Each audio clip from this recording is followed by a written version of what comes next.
Hello, my name is Beth and I'm an anaesthetic reg. Today we're going to cover cardiac diseases, but more importantly the cardiac changes that occur during pregnancy. So what are we going to cover? Well, we're going to talk about why it's important and why we care about cardiac changes during pregnancy. Then we're going to look at cardiac changes during pregnancy. We're going to look at common cardiac diseases in pregnancy, risk assessments and how we monitor these cardiac diseases, and then how we would manage a pregnant woman with perhaps an underlying cardiac condition or one that they acquire during pregnancy. And then we're going to talk through a case study and sort of some practical applications. So cardiac changes and diseases in pregnancy is really, really important to understand or have at least some awareness of.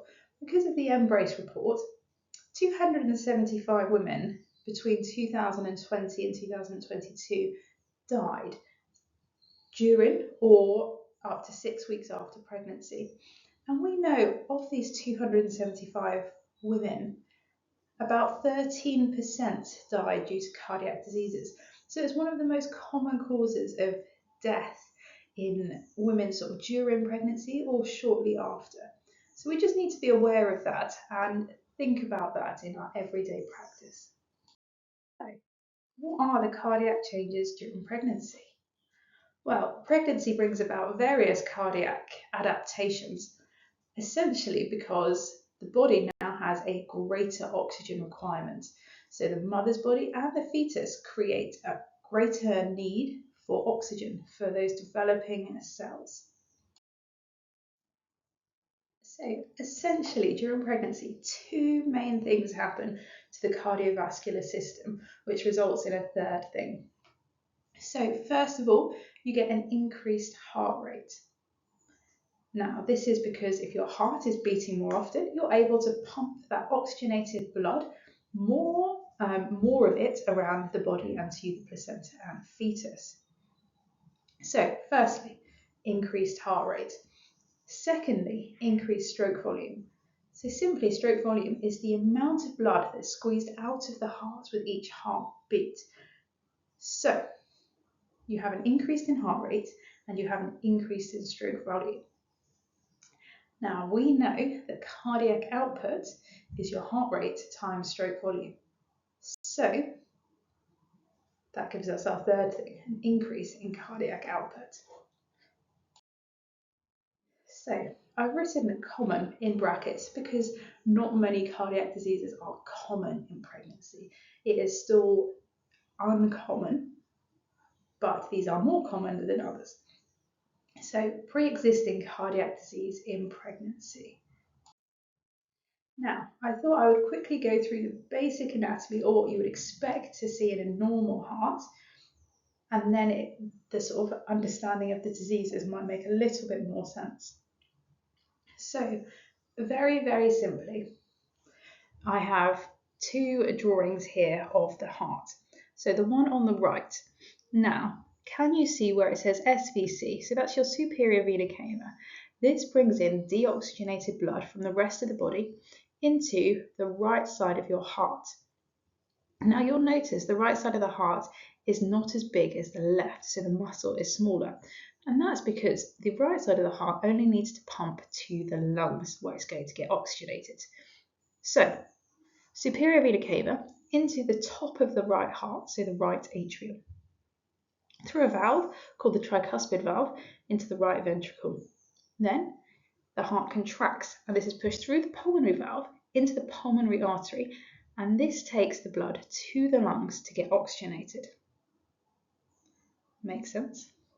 Then that oxygenated blood comes back into the left side of the heart and is pumped into the left atrium, so the top of the left heart, through the mitral valve into the left ventricle, so the chunkier bit of the heart, so the big part of the muscle.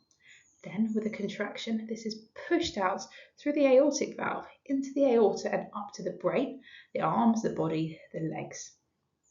So it's your left side of the heart that pumps your oxygenated blood around the body. Now, if we move over to the image on the left-hand side, All I'm trying to depict here is there is also blood vessels supplying the heart. Now, this is important because if these blood vessels become blocked or injured in any way, you are not going to be able to supply the heart with oxygenated blood, and then you're going to get issues. So, for example, a heart attack or a period of time of cardiac ischemia, so where the heart is starved of oxygen, meaning that the heart is not going to pump as adequately as we would like. So, when it comes to cardiac diseases, you can have congenital heart diseases or you can have acquired. So, congenital means that you're born with it. Acquired means it's happened over a period of time, so you were not born with it. Now, let's think about congenital heart diseases, so diseases that you're born with. So basically, any part of the anatomy I've just described can have issues. So you can have valve diseases, so any of those valves can become troublesome. So we have it called stenosis or regurg. So either they become too stiff or the blood is regurgitating and not following the flow that we would want. Sometimes people have had previous heart surgeries because they were born with an abnormality. And aortopathy. Aortopathy is sort of an example of a connective tissue disorder, but within the vessels. So the aorta perhaps isn't as small as we would like and it's become dilated. Or sometimes people just have abnormal vessels, so they've got things like aneurysms and things like that. So acquired heart diseases. So these are things that you were not born with and have occurred over a period of time. So rheumatic fever, we don't see it so much now, but it's essentially an infection that can affect your heart. The same with Kawasaki disease. Infective endocarditis is, again, an infection of the heart. Pericarditis and myocarditis, the sort of inflammation of the heart.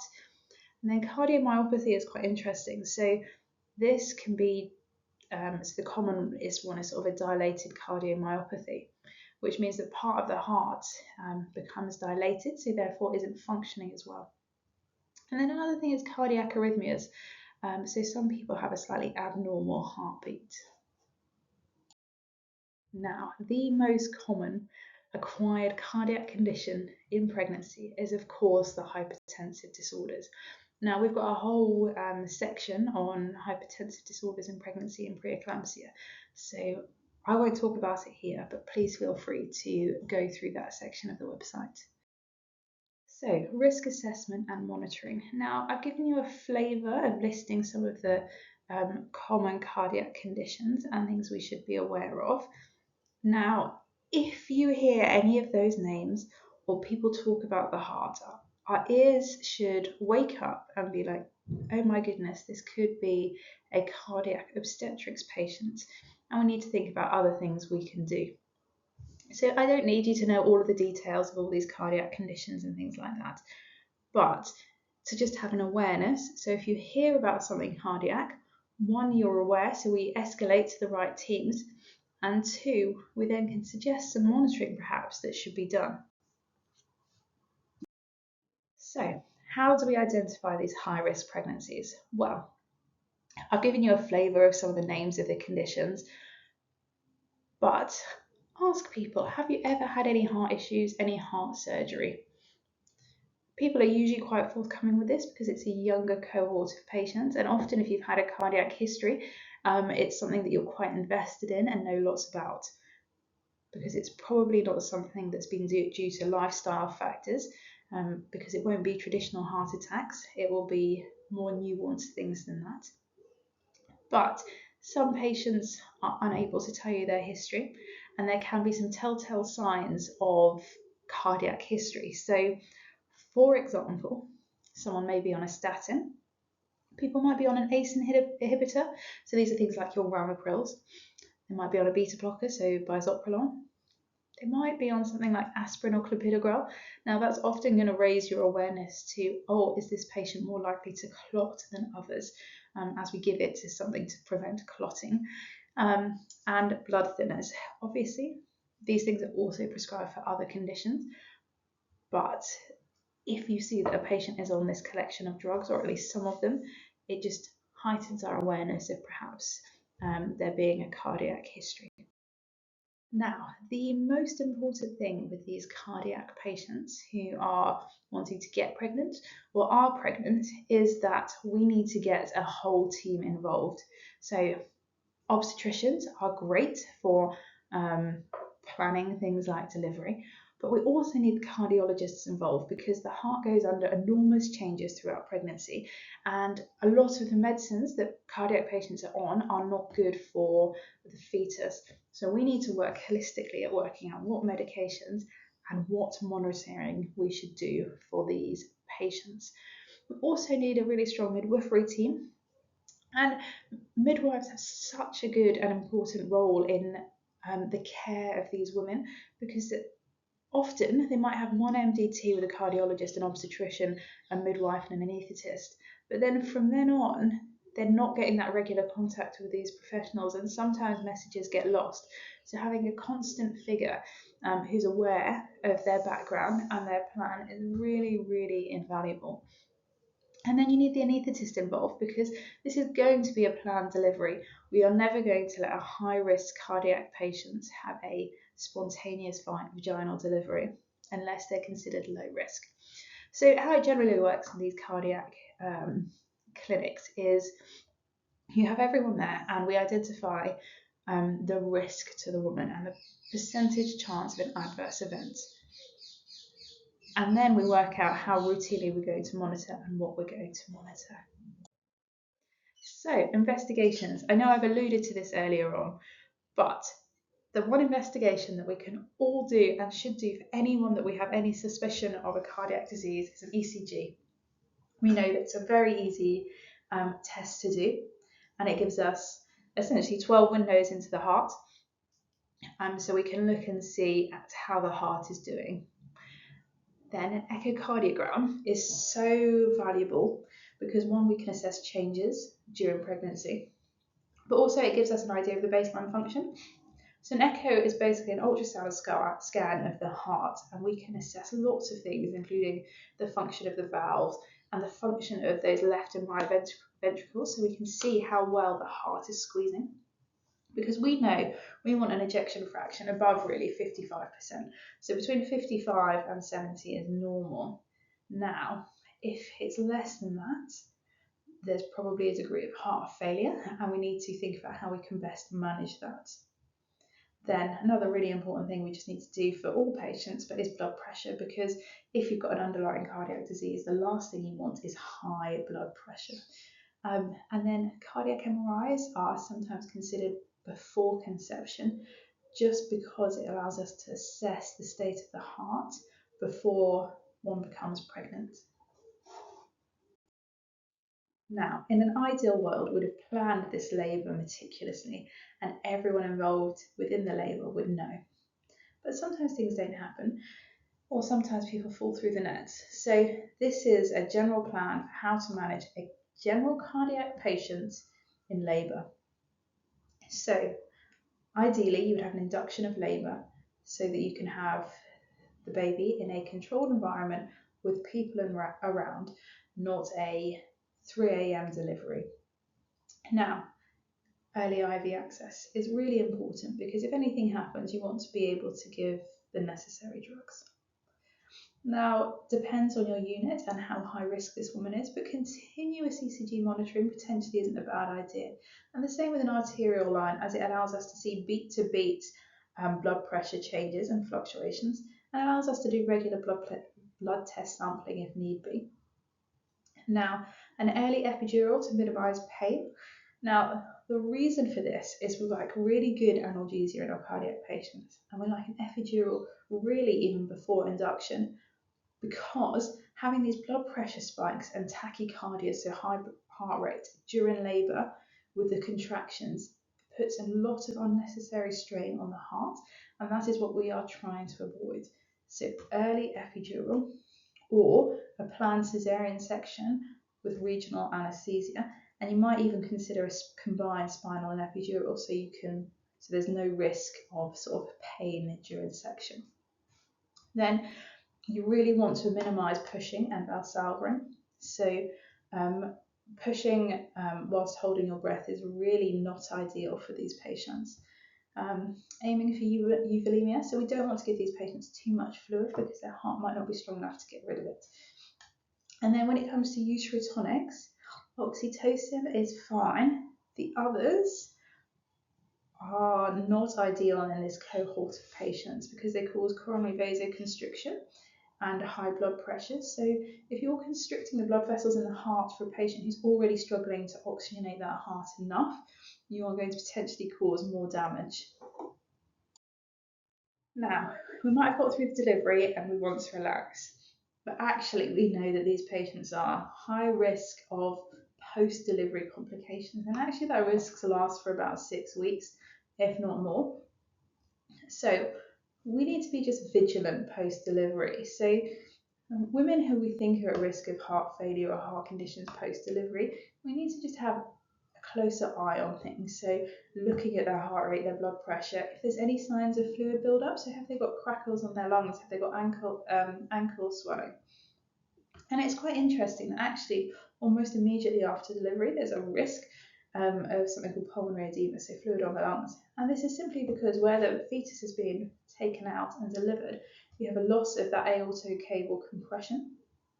And you also get a large volume of blood pushed back, so autotransfusion due to the contraction of the uterus.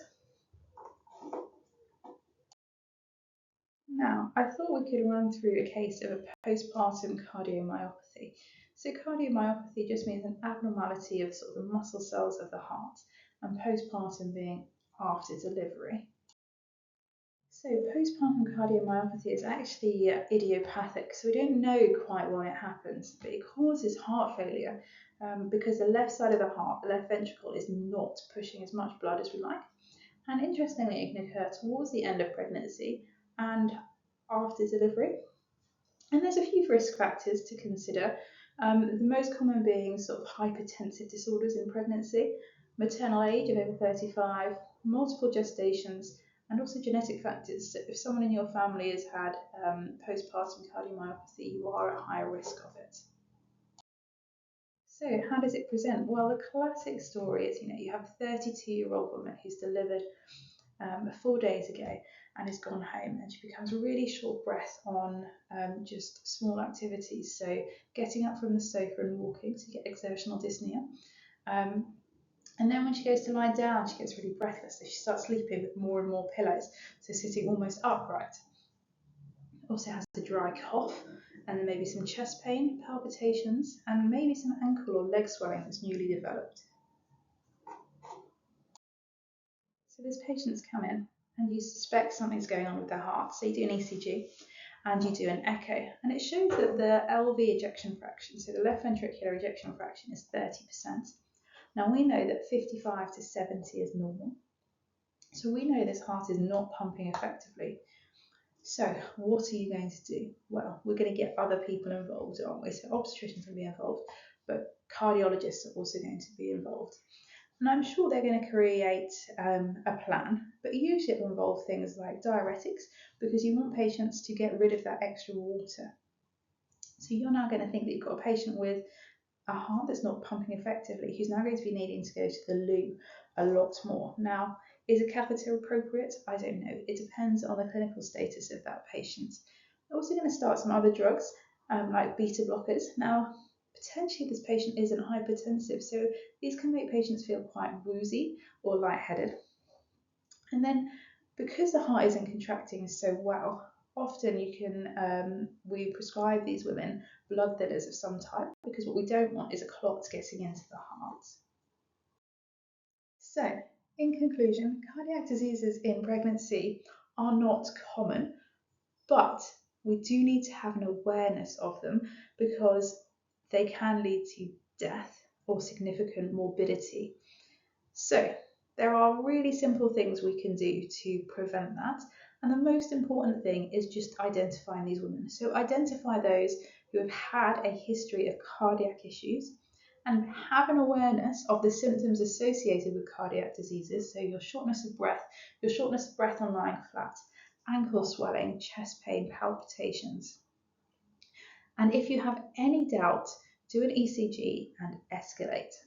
Get the MDT involved early, especially with those with a background of cardiac history. And then what we need to do is have a planned and controlled labour with good analgesia, preventing those spikes in blood pressure and heart rate.